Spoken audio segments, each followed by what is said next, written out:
Vamos a dar comienzo a esta instancia abierta para público en general y, bueno, clientes actuales, y sé que también hubo interés de algunos profesionales que querían saber un poquito más de la materia. Antes que nada, una breve presentación de quién les habla. Bueno, yo soy Mario Cardoso, soy abogado hace un poco más de una década. Soy el abogado fundador del Grupo Litigantes y Asesores Legales, que es la sociedad que gestiona concretamente dos estudios, boutiques de distintas especialidades. Eh, bueno, uno de ellos es Cardoso y Asociados, que está orientado al usuario y consumidor, concretamente a materias en donde el consumidor, el usuario, actúa frente a organizaciones, contra empresas de distinto tipo, y Villate y Cardoso y Asociados, que es un estudio boutique que se dedica concretamente al ámbito de derecho laboral. ¿Mm? Eh, las especialidades de Cardoso y Asociados son, bueno, litigar desde el ámbito del usuario y consumidor contra bancos, financieras, tarjetas de crédito, productos un poquito más complejos de manufactura fabril, de distinto tipo, contra prepagas, aerolíneas, transportes, plataformas de turismo y otros reclamos un poquito más complejos asociados a servicios del Estado o acciones estatales, siempre desde el punto de vista individual y colectivo. Y en el ámbito de derecho laboral, eh, el nicho que apunta el estudio, Villate y Carlos y Asociados, es sobre todo el ámbito directivo, en el ámbito de móvil, de reclamos complejos, y bueno, eso también nos lleva a algún asesoramiento puntual a micropymes y organizaciones de determinado tamaño. ¿Mm? Bueno, dicho eso, habiendo hecho esa presentación, vamos a pasar a los temas de hoy. La idea es abordar en forma general algunos aspectos lo más amplios posibles. Este video, la idea es que empiece a publicarse por el canal de YouTube, que bueno, estará disponible con posterioridad, quizá con un poquito más sintético. ¿M? Pero concretamente lo que vamos a hacer hoy es una mirada amplia sobre el tema de derecho de salud, que abarca a su vez otros subgéneros: discapacidad, enfermedades poco frecuentes, temas atinentes a la salud en general, que no solamente encuadra a las obras sociales y prepagas, sino a todos los agentes de salud en general, a saber, a RT, clínicas, establecimientos médicos, nosocomios y todo aquello que tenga una obligación de hacer vinculada al derecho de salud, vinculada a prestaciones de tipo asistencial también, a individuos. ¿M? Así que vamos a empezar primero con qué es lo que necesito para hacer valer mis derechos. ¿M? En el ámbito de salud, digamos, de derecho de salud, obviamente que implica tener mínimamente la calidad de asociado o afiliado, o tener vínculo con la entidad a la cual voy a efectuar ese reclamo, esa intimación. Ese vínculo claramente tiene que ser de tipo contractual, o debe haber algún tipo de relación mínimamente de consumo o laboral inclusive que permita que yo pueda reclamar. Por ejemplo, las ART con las historias clínicas, con prestaciones médicas, en fin, hay todo un universo muy grande que no podemos agotar acá. ¿M? Sí es importante saber qué tipo de obra social es o qué vínculo tengo yo con la obra social o prepaga. A veces se usan como sinónimos, obra social y prepaga. Quizá haya perdido un poquito de interés a nivel jurídico, pero siguen habiendo distinciones entre una y otra. Eh, las obras sociales, para hacer una categorización amplia, tenemos obras sociales que están regidas por la Ley Nacional de Obras Sociales 23660, 23661, pero a su vez tenemos ahí subcategorías dependiendo de quién las controle o quién las administre. En caso de PAMI, por ejemplo, es de una obra social nacional con control estatal. Hay otras que son particulares por el ámbito en el que fueron creadas, obra social del Poder Judicial de la Nación. Eh, no me estoy recordando alguna otra, pero esas son concretamente las BIOSFA. BIOSFA era otra, por ejemplo, que es una obra social creada en el ámbito del Ministerio de Defensa, para el personal castrense, de las Fuerzas Armadas en general. Antes tenía otra denominación, pero la verdad es que es un decreto el que regula la parte operativa de ese tipo de obras sociales. Después tenemos obras sociales provinciales y hay que tener ahí mucho cuidado con esa distinción. Las obras sociales provinciales no se rigen por la ley 23660, sino por las legislaciones provinciales. El caso más cercano acá en Capital Federal es el caso de la obra social de la Ciudad de Buenos Aires, OSBA, que es una obra social de tipo provincial, que tiene una legislación específica y que no está alcanzada, en principio, por la ley 23660 y por algunas leyes nacionales, sin perjuicio de que tienen un marco de referencia con eso. Otra obra social provincial es IOMA, por ejemplo, de provincia de Buenos Aires, y así hay otras obras sociales de tipo provincial. Y otro subgénero pueden ser las obras sociales de origen universitario, que también hay que ver ahí cuál es la legislación o el estatuto que rige la relación afiliado-obra social. ¿Mm? En algunos casos, hablando ya de las prepagas, entidades de medicina prepaga, hay que tener particular cuidado cuando soy contratante directo de cuando es el empleador el que me brinda esa cobertura. Hay otros universos posibles, que no sea mi empleador, pero que sea de mi esposo, de mi cónyuge, de mi conviviente, etcétera, que también tiene sus especificidades. ¿Mm? En esos casos sí hay que tener mucho cuidado, sobre todo cuando cesa la relación laboral que da origen a esa contratación de prepaga por los temas de continuidad, y eso requiere un asesoramiento específico para cada caso, pero sí es muy importante, como vamos a ver más adelante, que siempre se manifieste por escrito toda intención de continuidad al respecto, porque o si no, eso expone a abusos de parte de la entidad de medicina prepaga en general. ¿M? En algunos casos también puede darse esta situación con obras sociales de carácter nacional o sindical, cuando la persona se jubila, donde se cree que automáticamente pasa PAMI, y eso es así, pero la verdad es que no es tan así eso. También requiere de un asesoramiento específico, de un letrado que conozca de la materia para orientar sobre la continuidad de la afiliación. Certificado único de discapacidad, CUD, sí o no. ¿Qué significa esto? Si es necesario el certificado de discapacidad para reclamar algunas prestaciones. Eh, Respondiendo a esa pregunta concretamente, ¿es conveniente? Sí, es conveniente tener el certificado único de discapacidad. Eso se tramita ante las juntas de discapacidad. En cada jurisdicción, en cada provincia, hay una junta de discapacidad. También se puede tramitar directamente del ANDIS, pero eso generalmente ocurre para la población que se encuentra en Capital Federal, en provincia de Buenos Aires, que pueda llegar a tener alguna cercanía con este órgano.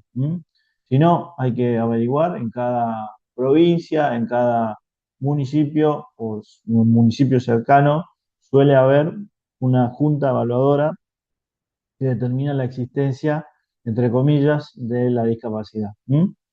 El certificado de discapacidad, de todos modos, hay que aclarar que es un instrumento que declara una situación de hecho, no es un instrumento público que constituya esa situación de hecho.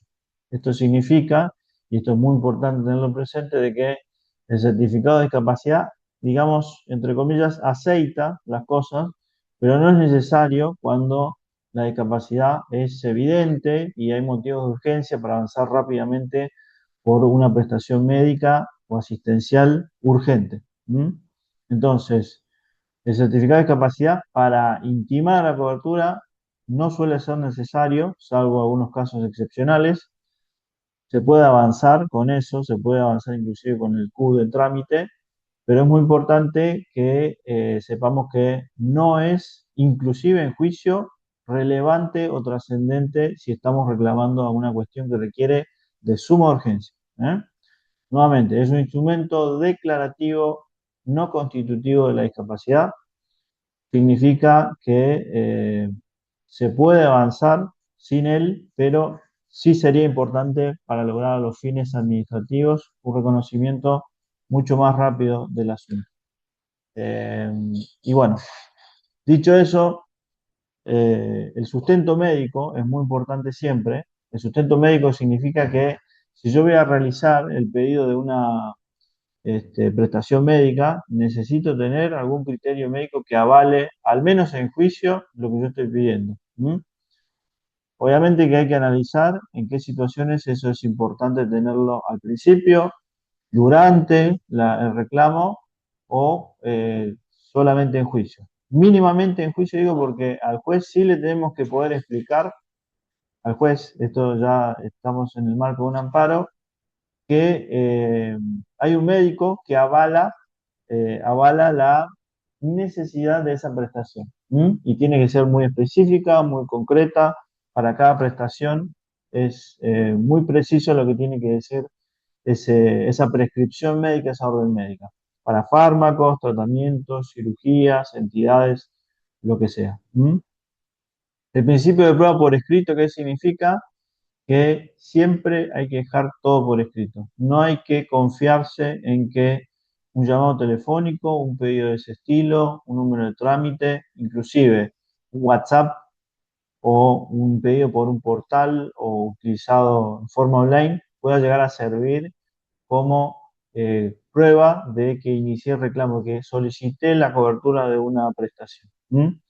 Ahora bien, hay excepciones, sí que las hay. En la pandemia se vio mucho esto, donde los jueces, sabiendo las limitaciones que había, fueron un poco más permeables, más flexibles en cuanto a lo que consideraban intimación fehaciente, pero ese criterio fue disminuyendo en su flexibilización y la verdad es que hoy los jueces, salvo cuestiones muy, muy urgentes, es decir, la persona se tiene que operar mañana o pasado mañana, requieren de una intimación fehaciente y generalmente eso se hace por carta o documento. ¿M? ¿La nota sirve? Sí, sí, sí que sirve siempre que tenga fecha, sello, bien claro. ¿Eh? En términos coloquiales, inclusive se puede hacer una petición por correo electrónico, pero nuevamente nos arriesgamos a que nos desconozcan la autenticidad de esa prueba en juicio y sea necesario, siempre que lo permita el juez, hacer intervenir a un perito para determinar la veracidad de esa intimación que nosotros cursamos. ¿M? Eh, Representación. ¿Qué significa esto de representación? Si es necesario ser apoderado, ser curador de la persona, sobre todo con personas o en la población con personas con discapacidad. Esto suele ser una inquietud muy usual. También sabemos que algunos circuitos administrativos de las prepagas y obras sociales están instruidos en el sentido de no recibir ninguna documentación si es que no hay poder o no hay directamente este, representante legal por intermedio de la figura de persona de apoyo o de curador. Y la verdad es que no es necesario eso, en ningún sentido. Es muy importante tenerlo presente eso. Los reclamos judiciales de amparos requieren de un expertise particular para que esto no genere un problema después. ¿M? Y por eso es importante tener a mano a alguien que sepa cómo llevar adelante el reclamo y llegar al juez con una certeza sobre quién va a realizar el reclamo lo puede hacer. ¿M? Y bueno, y por último, el tiempo. Es muy importante acotar todos los tiempos, sobre todo cuando estamos con cuestiones urgentes. Sabemos que las prepagas y obras sociales en general van posponiendo, van condicionando todo lo que dice la auditoría, a lo que dice un auditor, alguien que evalúa eso, que muchas veces ni siquiera es abogado, a veces puede llegar a ser médico, pero claramente desconoce o conoce más bien que estamos corriendo contra el tiempo y eso obliga a la persona a entrar a considerar otras alternativas o a esperar directamente algo realmente nocivo cuando se trata de prestaciones de salud, de discapacidad, de, de tipo farmacológicas, de tratamientos, etc. ¿Mm?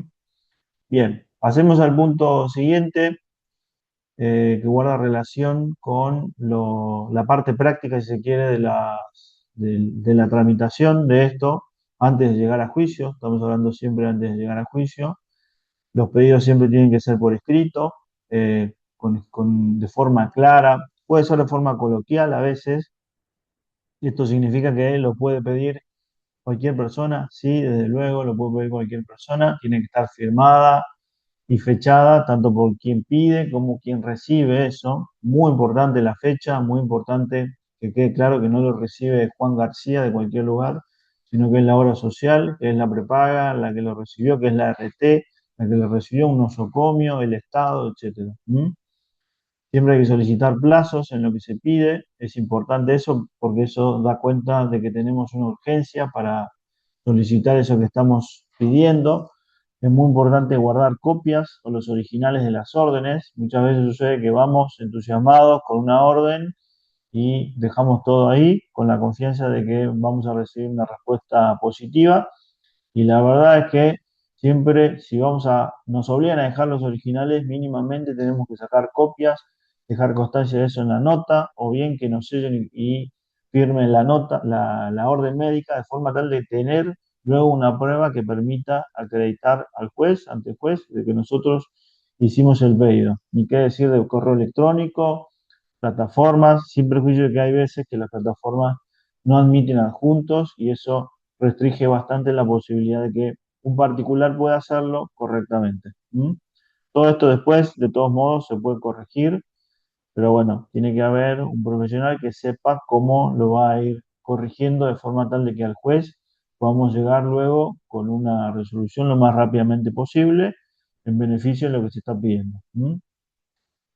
Muy importante también, esto a nivel general, es tener un médico que responde a lo que se necesita. Muchas veces el afiliado, el asociado, viene con esta inquietud de que me dijeron en la obra social, en la prepaga, en la RT, en el nosocomio, que solamente puede ser un médico de la cartilla el que firme esta orden para que ingrese a un hogar, para que le den un tratamiento, un medicamento. Eso es falso.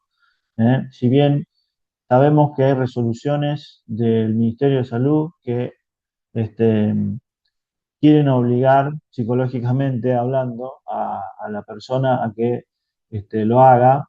Se denomina buenas prácticas en materia de derecho de salud, no recuerdo bien cómo es, pero sabemos que hay resoluciones administrativas del gobierno que quieren hacer creer de que esta es la única forma de obtener una prestación, obteniendo una orden médica del profesional, pensando de que el profesional médico o cualquiera sea que prescriba eso, suele ser dependiente de las prepagas y obras sociales. Realmente se hace muy difícil que un profesional prescriba una orden o emite una orden que va a terminar desfavoreciendo a su empleador o de quien depende técnicamente o económicamente para recibir más pacientes. Así que eso también es muy importante. Tenerlo siempre a un médico de confianza, el de cabecera en PAMI, por ejemplo, puede llegar a servir, pero no siempre. Y bueno, ahí hay criterios que se pueden ver en la práctica, que lo tiene que ver concretamente un profesional que sepa en la práctica cómo resolver esas cuestiones. ¿Mm? Respecto de los no, en este ámbito, los pedidos que se hacen sin copia corremos el riesgo de que no existan después. No hay que confiar de ninguna manera en que el demandado, eventualmente en un amparo, va a presentar eh, inocentemente los pedidos que nosotros hicimos si es que no tenemos copia de ninguna manera, con lo cual siempre es con copia, siempre firmado, sellado. Eh, También no hay que permitir que soliciten datos sensibles o documentación que no corresponde.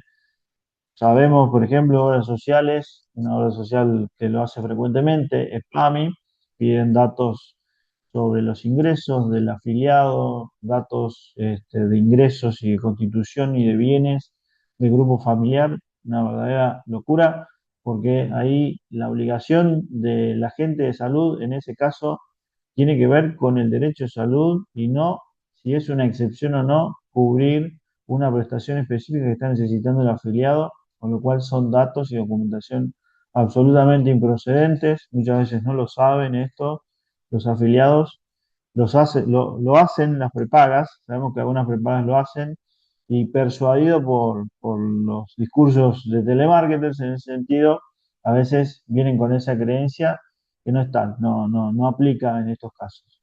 No hay que favorecer el informalismo. Algunas prepagas no te suelen decir que no o no hay negativa por escrito, sino que directamente llaman por teléfono, avisan al afiliado que no van a cubrir y se terminó.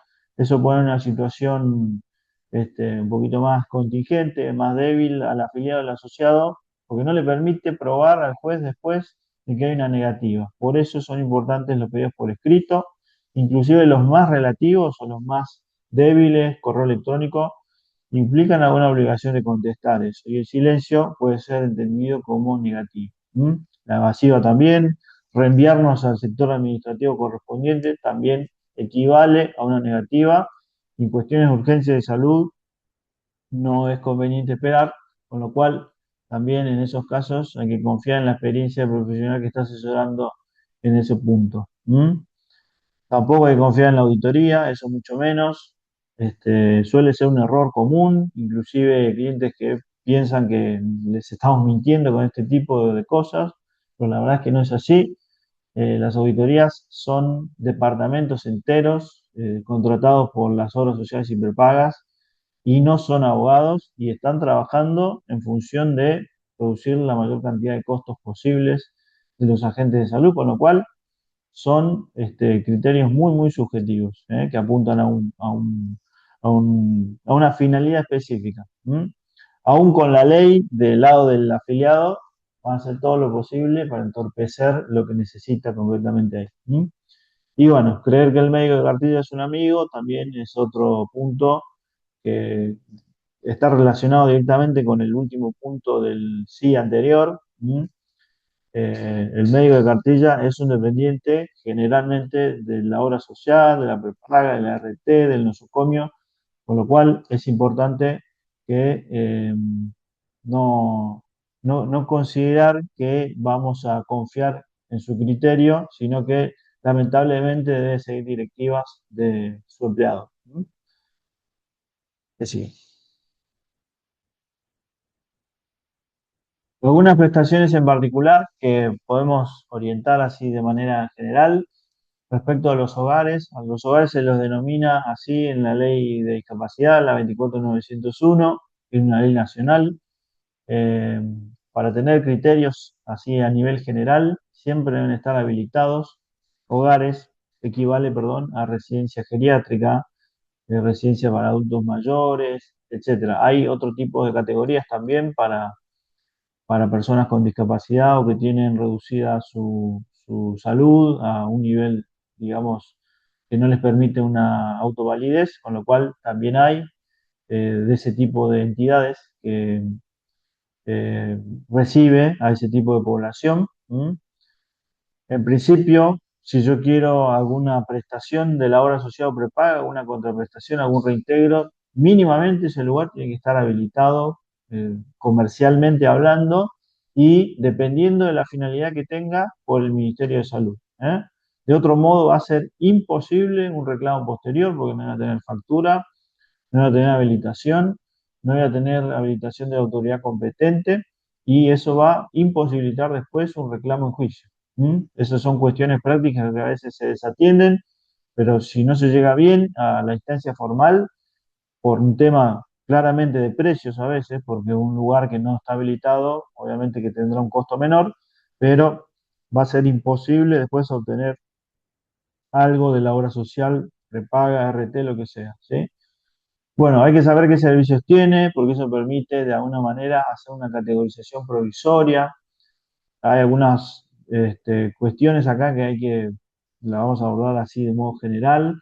Sabemos que en la ley de discapacidad, por ejemplo, hay un nomenclador también tiene resoluciones específicas donde indica digamos, qué debe tener un lugar para ser considerado hogar, para ser considerado centro de día, centro de estimulación temprana. En este sentido, la legislación que existe en la materia es muy contradictoria, es muy caótica. se mezcla la ley nacional, la 24.901 y la infinidad de disposiciones que hay en ese sentido, con la legislación provincial, que es la autoridad de competencia, la que tiene la competencia de fiscalización de estos lugares, que muchas veces no coincide con la ley nacional, y en ese berenjenal viene el cliente, a veces, inclusive los dueños de estas instituciones, sin saber para dónde ir. ¿Mm? Entonces, es muy importante no prestar mucha atención, por ejemplo, al tema de qué categoría dice que tiene lugar, sino hacerse asesorar, porque una categoría de carácter provincial puede tener diferencias con la que establece el nomenclador nacional, que es un marco referencial. También no hay que confundir la inscripción que debe tener ese lugar o no en la Agencia Nacional de Discapacidad, el ANDIS, que no es obligatoria, pero bueno, eso requiere nuevamente una, una lupa sobre cada caso y ver qué es lo que en cada caso correspondería cubrir a la obra social o prepaga o reintegro. ¿Mm? Eh, Hay que a veces hacer una distinción entre un amparo iniciado y uno nuevo. A veces pueden cambiar las circunstancias de la persona y se ve necesitada de cambiar de lugar o cambiar de dispositivo. Por poner un ejemplo, se hace un amparo por un asistente y en un momento se hace insostenible esa situación y es necesario trasladar a una residencia geriátrica. Eso se puede hacer a nivel procesal en un amparo, pero hay que saber cómo hacerlo. Puede suceder a viceversa, que haya ingresado en un hogar o que no haya ingresado en el lugar, no se adapta al lugar y se tiene que ir a otro lugar y eso obliga a una modificación de la acción, a una modificación de la medida cautelar y eso plantea especificidades en el ámbito técnico, jurídico, que hay que saber responder, que hay que saber resolver. ¿Mm? Bueno, respecto de los criterios de cobertura, depende de cada obra social o prepaga, la forma en la que se concreta eso, pero la verdad es que todos responden, por lo general, a lo que se establece judicialmente. Los jueces siguen criterios generales en ese sentido. Por poner un ejemplo, la cobertura usual en el ámbito de la capital federal, provincia de Buenos Aires, y en otras jurisdicciones provinciales, Rosario, por ejemplo, Formosa, Chaco, suelen tener como marco una residencia geriátrica mínimamente como un hogar A, categoría A, más dependencia, eso es otro porcentaje que se agrega a eso, y luego está la forma en la que se concreta eso. ¿Mm? Requiere factura, una vez que sale una resolución que anticipa eso. En los amparos cabe aclarar que lo que se busca o lo que nosotros buscamos es que inmediatamente se dé cobertura mientras se espera la sentencia. ¿Eh? No hay que esperar a la sentencia 1 año, 2 años para obtener la cobertura, se puede obtener una resolución anticipatoria en ese sentido y eso es muy, muy importante porque si no, la familia del amparista puede estar perdiendo dinero y esperando una sentencia 1 año y medio sin saber que la obligación de cobertura en realidad debió haber existido desde el inicio del juicio. ¿Mm? Bueno, pero estas son cuestiones administrativas. Haremos otras instancias audiovisuales en el caso de que alguien quiera profundizar sobre esto, porque también tiene sus bemoles. ¿Mm? Con relación a los tratamientos, terapias, cirugías, medicamentos, hay que fijarse si se aplica alguna ley en especial. Muchas veces la persona no sabe, pero por ejemplo, si es diabética, hay una ley de diabetes, si es una enfermedad poco frecuente, tiene que consultar en un listado, hay una ley sobre esto. Si es salud, si es una cuestión de salud mental, con cuidado, hay una ley que aplica sobre el particular. De hecho, muchas veces en cuestiones de salud mental suele haber procesos de restricción de capacidad y hay desconocimiento sobre la necesidad de CUD o no. Eh, la ley de riesgo del trabajo, la ley de personas con discapacidad también tiene legislación específica en este sentido y bueno, en cada caso hay que ver si aplica una ley en particular para encuadrar eso. Sin perjuicio de eso, nunca nos olvidemos que el ámbito de derecho de salud es materia constitucional, ¿sí? Con lo cual, significa esto que si no hay ninguna ley específica, de todos modos hay normas constitucionales que obligan a los agentes de salud que requieren de un especialista en materia de derecho de salud y constitucional a los fines de hacerlo valer, inclusive en instancias extraordinarias, ¿eh? Hemos tenido muchos casos así, en donde hemos tenido que llegar a la Corte para situaciones que no están contempladas en leyes especiales en particular, pero sí surgen de tratados de la Constitución y es importante saber hacerse asesorar correctamente en ese sentido. ¿Mm? Nuevamente, con relación a los tratamientos, hay que tener sustento médico. eh, Hay formas de pedir esto, ¿sí? Es decir, la orden médica debe tener ciertas cosas, eso lo da la experiencia a veces, qué es lo que tiene que decir, qué es lo que no tiene que decir, qué es lo que necesita decir en forma precisa, con palabras precisas para que el juez, acostumbrado a determinados términos, dé lo que estamos pidiendo en forma cautelar. Eh, y es muy importante también que en algunos asuntos donde no hay mucha certeza a nivel médico sobre eso, también se sepa bien por dónde ir. Me estoy refiriendo a los tratamientos experimentales, a las cirugías que son por criterios médicos, digamos, particulares de la persona. Y en esto es muy importante la experiencia del profesional, nosotros la tenemos en ese sentido, en cuanto a digamos que es necesario decir y qué no decir ahí, eh, cómo probar lo que se necesita de eso, cómo saber cuándo el criterio del médico de cabecera es el que debe valer por sobre cualquier otro criterio médico en cualquier ámbito. Entonces es importante ahí saber argumentar en el sentido de que el criterio médico del médico de cabecera es muchas veces el que más conoce el cuadro médico de la persona y cuando no hay mucha precisión sobre el tratamiento o sobre el resultado que va a haber, es muy importante que sepamos explicar muy bien al juez por qué corresponde probar un tratamiento específico, un fármaco específico, una cirugía determinada, pero saber explicarla bien, ¿eh? Porque es el juez al que le tenemos que explicar muy bien después.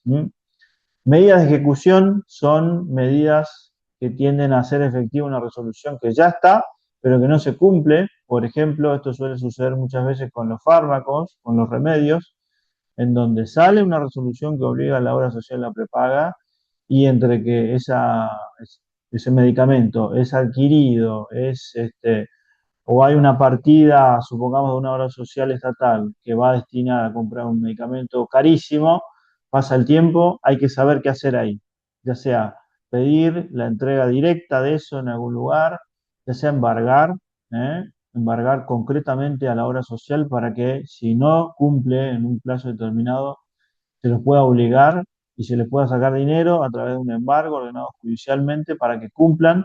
Y es muy importante saber presionar judicialmente y económicamente para que esas resoluciones tengan efectividad, tengan un resultado. De nada sirve una resolución que está en un papel si después no la puedo ejecutar. Por último, con relación a la asistencia domiciliaria, esto encuadra también a la asistencia terapéutica. Hay especificidades en cada prestación, pero por lo general es muy importante que la persona, que suele ser una persona de mucha confianza de quien resulta cuidado, tenga una documentación formal para facturar en algunos casos también debe tener título habilitante y en otras situaciones, a veces las familias deciden directamente contratarlo en relación de dependencia. Cada una de esas cosas plantea especialidades prácticas que hay que saber resolver.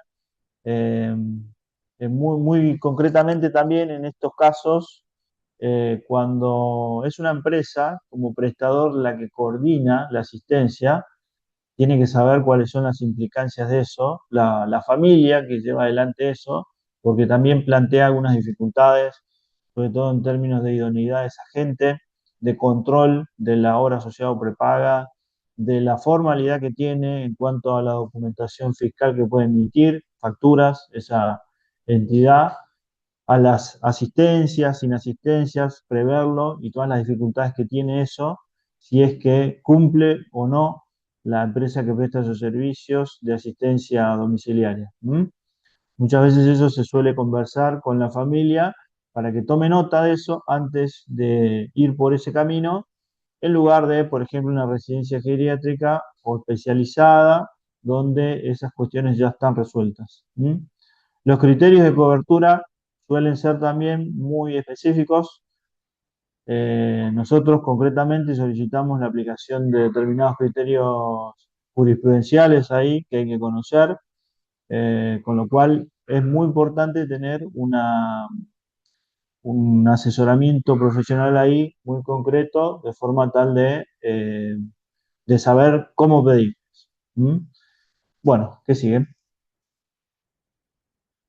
proceso de amparo, para ponerlo en términos muy sencillos, que es de lo que estuvimos hablando de alguna manera, sugiriendo cómo empieza con una intimación previa.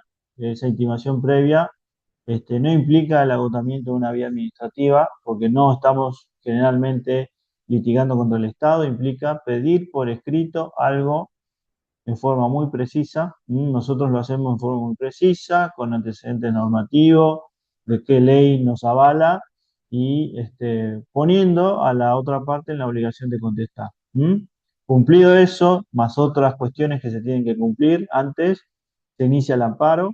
El amparo implica la acción judicial de amparo, es una acción judicial que va acompañada de un pedido anticipatorio de lo que se va a lograr en la sentencia. Esto es muy importante porque el amparo se creó originalmente como un medio rápido para obtener una sentencia rápida en el transcurso de meses, pero la verdad es que es impracticable esto, es muy difícil de lograr, salvo excepciones.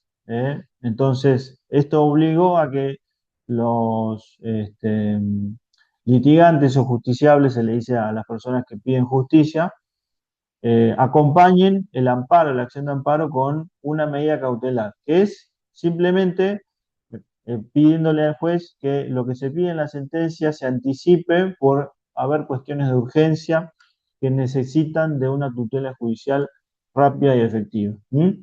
Eso va a transcurrir, es decir, se va a obtener la medida cautelar, la resolución anticipatoria, el juicio va a seguir, se va a abrir la prueba como cualquier otro juicio, y en el transcurso de un determinado periodo de tiempo se hace definitivo eso. Una medida cautelar es provisoria.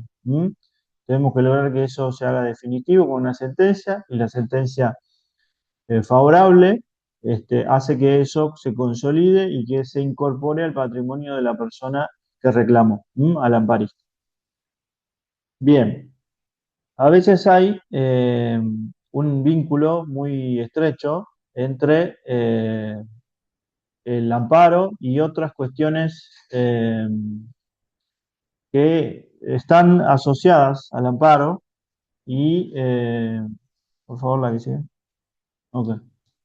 Entonces, es muy importante a veces que cuando eh, nos suceden cosas, cuando vamos en camino a reclamar judicialmente, sepamos que mientras tanto van ocurriendo cosas, pérdida de tiempo, reclamos, falta de respuesta, pueden suceder cosas inclusive en la salud de la persona, pero esto va por un carril por separado. Estos son los reclamos ya por incumplimiento de prestaciones médicas que se puede hacer en forma simultánea a los amparos. Esto sí requiere una mediación previa, es decir, una instancia antes de un juicio ordinario. Un juicio ordinario se lo llama así por el tipo de trámite que tiene, en donde rigen otras reglas procesales distintas al amparo, donde se intenta llegar a un acuerdo antes de que vayamos a otro juicio. Esto implica el inicio de una acción y concretamente probar todo lo que sucedió, que fue necesario asistirse con un letrado, que se produjeron X y X daños, que se va a probar esto, que se tiene que probar la discapacidad, la existencia de la patología, la necesidad de eso, y usualmente el mismo amparo sirve de prueba no total, sino como complementaria a la otra prueba que acredita que se han producido daños por culpa de la falta de cumplimiento de la prepaga, de la obra social, de la RT, del nosocomio, de un médico, de un hospital, etcétera. Estos juicios sí toman años, toma tiempo, siempre se puede llegar a un acuerdo, pero el punto final suele ser la sentencia definitiva donde se reconoce eso. ¿Mm?